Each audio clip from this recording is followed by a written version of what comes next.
Hello everyone. So today the topic of discussion will be retained placenta and morbid adherent placenta. As we have already discussed these two topics in detail in the classes, so we'll be doing the revision for these two topics, right? So both the topics are coming under the same main heading, that are the complications of third stage of labor. So first of all, we will start with retained placenta. Retained placenta. So placenta is said to be retained when it is not expelled out even 30 minutes after the birth of the baby.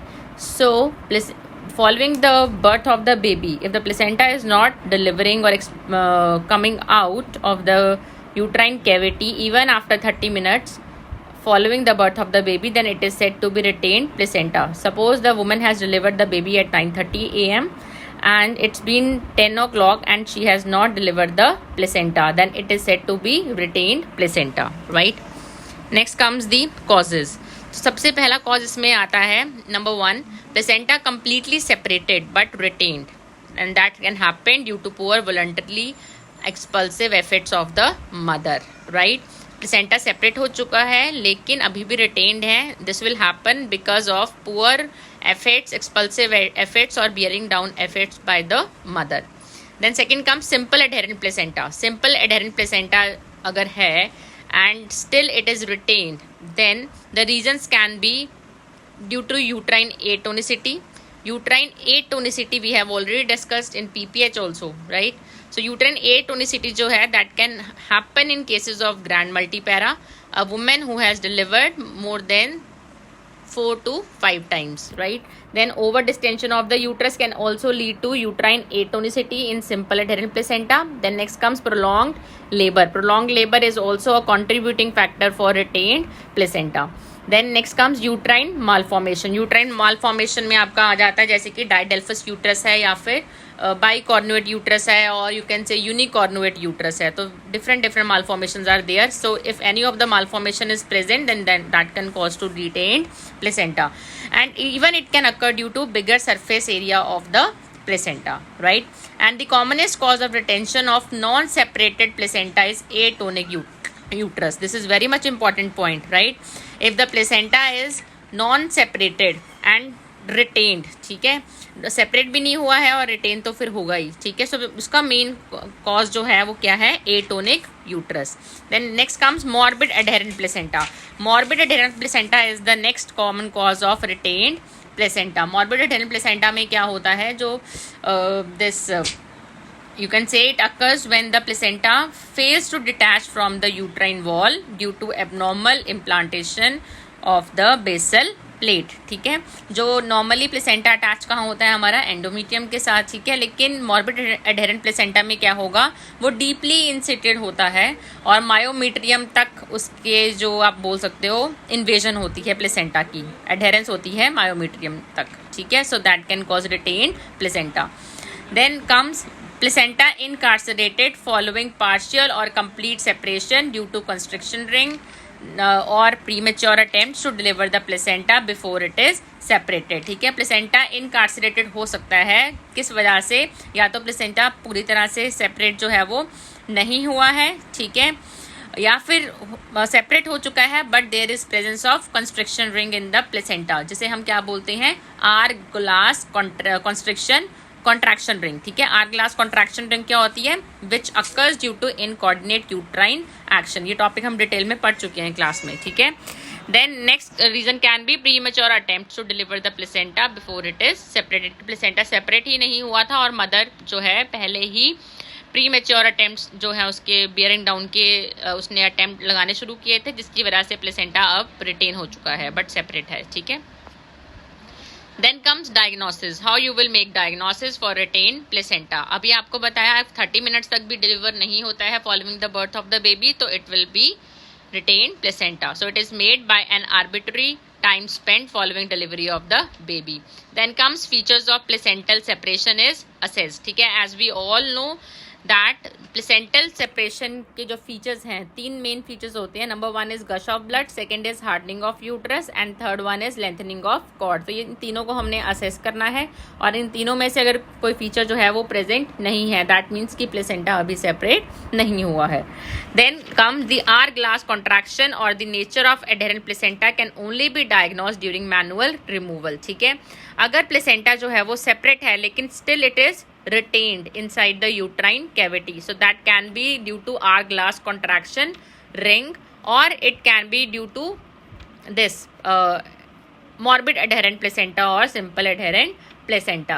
ठीक है, सो ये हम तभी diagnosis कर पाएंगे इन दो conditions को जब हम मैनुअली रिमूव करने के लिए अटेम्प्ट करेंगे प्लेसेंटा को. ठीक है, सो इनका हमें पहले से पता नहीं चल सकता, right. Then comes management of retained placenta. Number 1 comes period of watchful expectancy. Watchful expectancy में क्या है, we will observe and we will hope for this कि अपने आप जो placenta है spontaneously deliver हो जाएगा. So during the period of arbitrary time limit of half an hour, the patient is to be watched carefully for the evidence of any bleeding revealed or concealed and to note the signs of separation of placenta. After waiting for a time of 30 minutes, we will carefully observe the patient for evidences of any bleeding. Bleeding भी दो तरह की हो सकती है, it can be revealed or it can be concealed, right? And to note the signs of separation of the placenta. Placenta के separation के signs मैंने अभी आपको बताए हैं. 3 साइंस होते हैं. 1 is the hardening of the uterus, lengthening of the cord and last one is gush of blood. ठीक है, तो तीनों चीज़ों में से अगर कोई चीज़ जो है वो प्रेजेंट होती है, so that can indicate that the placenta has been separated. Then next comes under period of watchful expectancy, the bladder should be emptied using a rubber catheter, because if the bladder will be filled with the urine, so it will cause atonicity of the uterus, right? So bladder हमने empty रखना है. Then any bleeding during the period should be managed as outlined in third stage of bleeding. अगर इस दौरान patient में किसी भी तरह का कोई ब्लीडिंग का साइन होता है तो that will be considered as third stage bleeding. Third stage bleeding क्या होती है, which occurs before the expulsion of the placenta, right. Then comes retain placenta. ठीक है, इफ द मैनेजमेंट हमने करनी है for retain placenta. Retain placenta में भी there can be 3 situations. Number first condition is if the placenta is separated, second but retained, separated but retained. Second is placenta is unseparated and obviously it will be retained. And third one is complicated, right? तो सबसे पहले हम discuss करेंगे placenta is separated and retained. So to express the placenta out by controlled cord traction method. अगर placenta separate हो चुका है लेकिन रिटेन्ड है, तब हम प्लेसेंटा को एक्सपेल आउट करवाएंगे with the help of CCT method. This all we have discussed in classes, right. So then unseparated retain placenta. Placenta जो है वो सेपरेट भी नहीं हुआ है and obviously it is retained. So for that we will go for manual removal of placenta and because it is a painful procedure, so it will be always done under general anaesthesia, right. Then last condition occurs, there can be complicated retained placenta. Complicated retained placenta में first condition आपकी आती है retained placenta complicated with hemorrhage or shock, right? Placenta is retained and there is complication like hemorrhage or shock is also there, right? Or there can be retained placenta with shock but no hemorrhage. Then third condition can arise, retained placenta with only hemorrhage and no shock. Then fourth condition can be there, retained placenta with sepsis. Placenta is retained plus woman is also showing the symptoms of infection or sepsis, right? So intrauterine swabs are taken for culture and sensitivity test and broad spectrum antibiotics are usually given, ठीक है, if the presence of infection is evident, right? Then blood transfusion is also helpful to correct the loss of blood, ठीक है. Then manual removal of placenta. Placenta is retained, so we will go for manual removal of placenta. So retained placenta with an episiotomy wound can be the another situation. Then comes complications of retained placenta. So अभी हमने discuss किया है placenta will be retained, so the complication can arise hemorrhage, right? Then shock can be there due to heavy blood loss and at times unrelated blood loss, especially when retained more than 1 hour, right? Frequent attempts of abdominal manipulation to express the placenta out can also give rise to shock. Then next comes puerperal sepsis, because placenta जो है retained है या incompletely expel out हुआ है, so in the puerperal period it will cause sepsis, puerperal sepsis जिसे हम बोलते हैं. देन है risk of recurrence in next pregnancy. ठीक है, अगर फर्स्ट डिलीवरी में the woman has faced retain placenta, then there are chances कि अगली जो डिलीवरीज उसकी होंगी फ्यूचर में, उनके अंदर भी सेम कंडीशन जो है वो अराइज हो सकती है, right. So this is about the complications of retained placenta. I hope this lecture is clear to you. Retained placenta. Then comes next topic, that is morbid adherent placenta. Which topic we are going to do is morbid adherent placenta, right? So morbid adherent placenta, अभी मैंने आपको बताया है, it is a condition which occurs when the placenta fails to detach from the uterine wall due to abnormal implantation of the basal plate. ठीक है, इसमें जो placenta होगा उसकी जो इम्प्लांटेशन होगी वो एंडोमीट्रियम के साथ तो होती ही है, बट वो नीचे जो मायोमीट्रियम होता है वहाँ तक इन्वेड किया हुआ होता है. So that is morbid adherent placenta, right. So इसके अंदर आपकी 3 कंडीशंस आती हैं, placenta accreta, placenta percreta and placenta increta. ठीक है, सो मॉर्बिड एडेरेंट प्लेसेंटा में हमने सबसे पहले जो स्टडी करना है topic, that is placenta accreta, right. So it is defined as an extreme rare form in which the placenta is directly anchored to the myometrium partially or completely without any intervening decidua, right. So इसमें क्या होगा, rare form है ये, और इसके अंदर जो placenta होता है वो डायरेक्टली किसके साथ अटैच होता है, एडहेयर होता है मायोमीट्रियम के साथ.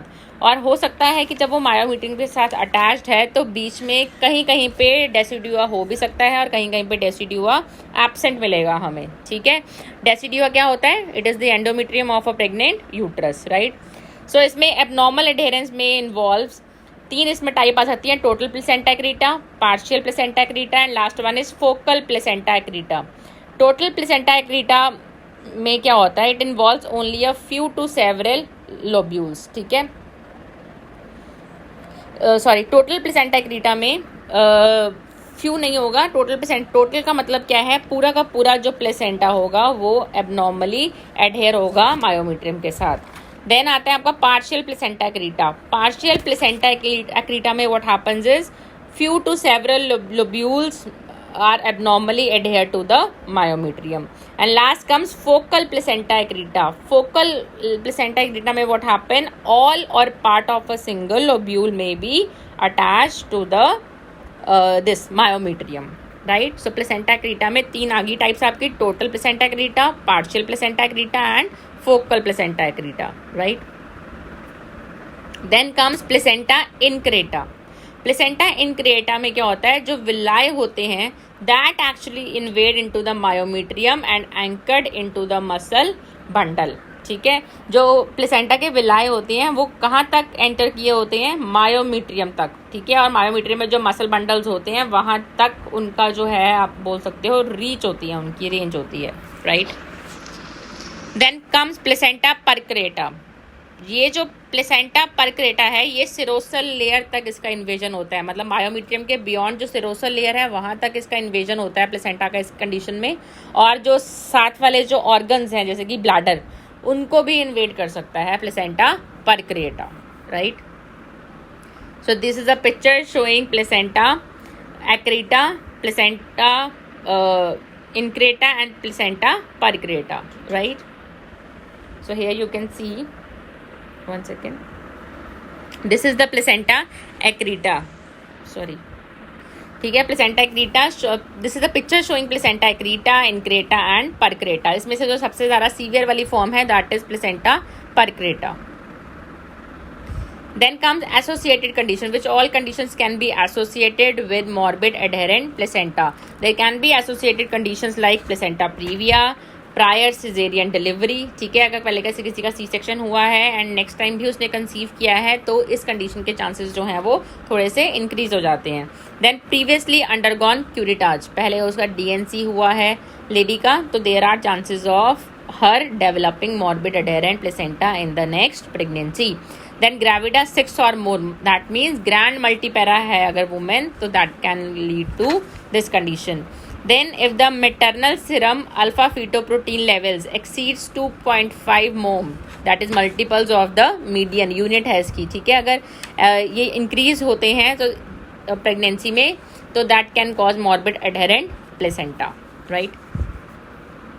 Then comes diagnosis of this morbid adherent placenta. So diagnosis is made only during attempted manual removal when the plane of cleavage between the placenta and the uterine walls cannot be made out. ठीक है, जब हम manually remove करेंगे इसको तभी हमें पता चलेगा इस कंडीशन का, उससे पहले हमें इतना आइडिया नहीं होगा. And when we are doing the manual removal तब हमें पता चलेगा when we will trying to separate the placenta from the decidua, तो हमें एग्जैक्ट उसका पता नहीं चलेगा कि कहाँ तक अटैचमेंट है और कहाँ से उसको हमने सेपरेट करना है.